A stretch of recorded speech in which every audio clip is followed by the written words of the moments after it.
Assalamualaikum warahmatullahi wabarakatuh.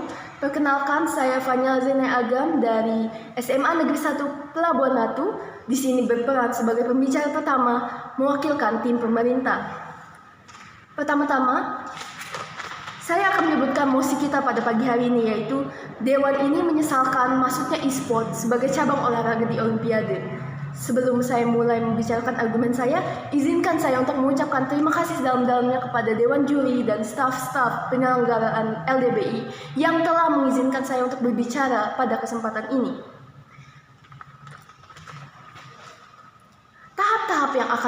Tahap argumen saya adalah sebagai berikut. Pertama, saya akan menyebutkan limitasi mosi. Kedua, saya akan menyebutkan definisi e-sports dan definisi olahraga. Ketiga, saya akan menyebutkan dampak negatif, dan terakhir saya akan menyimpulkan mengapa e-sports tidak bisa dimasukkan sebagai cabang olahraga, apalagi di Olimpiade kan. Langsung saja, saya akan melimitasi mosi kita pada pagi hari ini hanya sekedar dari segi mental dan segi fisik. Berarti hanya dalam segi badan dan segi kesehatan mental. Sekarang kita akan mendefinisikan e-sports dan olahraga. Apakah cocok atau tidak akan kita lihat. E-sports atau disebut electronic sports adalah istilah untuk kompetisi permainan video game. Pemain jamak atau multiplayer. Umumnya antara para pemain profesional. Misalnya permainan Mobile Legends, PUBG, Free Fire, dan lain-lain. Sementara apa itu olahraga dan apakah cocok? Olahraga secara definisi adalah salah satu aktivitas fisik maupun psikis seseorang untuk menjaga dan meningkatkan kualitas kesehatan seseorang.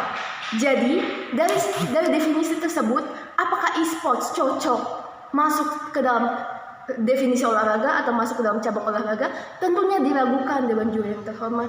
Mengapa demikian? Karena cara bermain e-sports dan cara bermain olahraga tradisional itu jelas sangat berbeda. Di mana olahraga tradisional kita menggerakkan semua badan kita seperti basket, volley, bahkan permainan bela diri, membugarkan badan kita, menyehatkan badan kita dengan berbagai gerakan yang menantang kemampuan fisik kita. Di sini e-sports tidak melakukan hal yang sama. Pemain-pemain e-sports terduduk diam berjam-jam menggerakkan jari-jarinya. Apakah menggerakkan jari-jari cukup untuk membugarkan badan? Dewan Juri yang terhormat, tentu tidak. Dan lagi, sudah banyak kasus di mana e-sports bukannya meningkatkan kualitas kesehatan, akan tetapi malah menurunkannya. Mulai dari kerusakan saraf mata, jari-jari kram, dan lain-lain. Melansir laman resmi Kementerian Kesehatan, permainan-permainan yang dimainkan dalam e-sports tak hanya menyebabkan kecanduan atau addiction, tapi juga bisa menyebabkan berbagai keluhan fisik, serta perubahan struktur dan fungsi otak.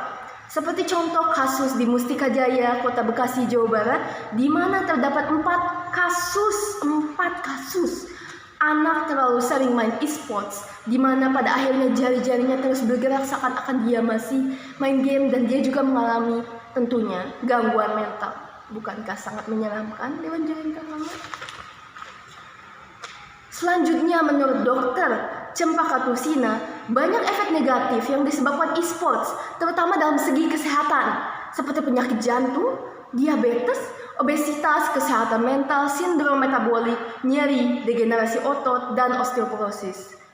Mengapa demikian? Mengapa e-sports bisa mendatangkan penyakit-penyakit seperti itu? Hal ini dikarenakan pemain e-sports berbeda dengan atlet olahraga tradisional. Mereka kekurangan aktivitas, padahal ini seharusnya cabang olahraga, ini yang dibilang cabang olahraga. Tapi mereka justru bukannya banyak aktivitas fisik, mereka malah kekurangan aktivitas fisik. Duduk mereka terlalu lama, sering terlambat makan atau bahkan tidak makan, sering terpapar pancaran radiasi dan layar monitor. Justru hal ini itu berkebalikan dengan hal-hal yang harus didatangkan dari kita berolahraga. Harusnya badan kita lebih bugar, tapi kenapa kita malah mendatangkan penyakit? Kalau kita justru mendatangkan penyakit dan bukan membugarkan badan, apakah ini bisa disebut olahraga? Padahal sudah saya sebutkan tadi, olahraga itu meningkatkan kualitas kesehatan seseorang, sementara e-sports ini tidak melakukan hal yang sama. Dan lagi, ada masalah sosial atau mentalnya ya, menghambat proses pendewasaan diri. Mengapa bisa demikian?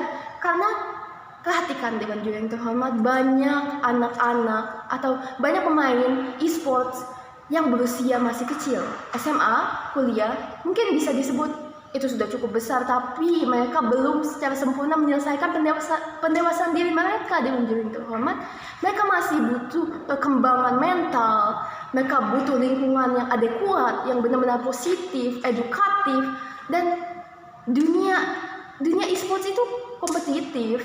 Dan ada banyak perkataan-perkataan yang tidak enak ke hati yang justru mengajarkan anak-anak untuk bertingkah tidak sepantasnya. Bukan seperti orang dewasa, mereka justru kemungkinan akan menjadi lebih kekanak-kanakan dari sebelum mereka main. Hal ini sangat tidak baik untuk perkembangan dan proses pendewasaan diri anak-anak Dewan Juri yang terhormat. Lalu apalagi mengajar ketidakjujuran. Mengapa hal ini bisa terjadi? Mengapa anak bisa jadi tidak jujur? Karena di dalam game terdapat fitur-fitur yang harus dibayar Dewan Juri yang terhormat, dan anak-anak yang benar-benar candu, yang benar-benar suka, mereka ingin mendapatkan hal-hal yang dibayar. Untuk belajar bermain mereka ingin membayar, dan bisa jadi anak yang belum bisa memegang uangnya sendiri, mereka bisa berbohong pada orang tua tentang borosnya pengeluaran mereka ke game ini, dan mereka juga bisa bahkan melakukan pencurian karena mereka sangat menginginkan fitur yang berbayar tersebut. Lalu mempengaruhi sosialisasi anak. Mengapa hal ini terjadi? Hal ini terjadi karena perpindahan dunia asli ke dunia maya. Jadi anak-anak memproyeksikan dunia asli mereka ke dunia maya. Mereka bersosialisasi di dunia maya saja. Padahal hal itu tidak cukup Dewan Juri yang terhormat. Oleh karena alasan tersebut, sensasi e-sports pada akhirnya tidak bisa disejajarkan dengan olahraga tradisional karena nilai-nilai mereka yang sangat berbeda. Oleh karena itu, saya sangat setuju dengan mosi kita pada kali ini. Terima kasih. Assalamualaikum warahmatullahi wabarakatuh.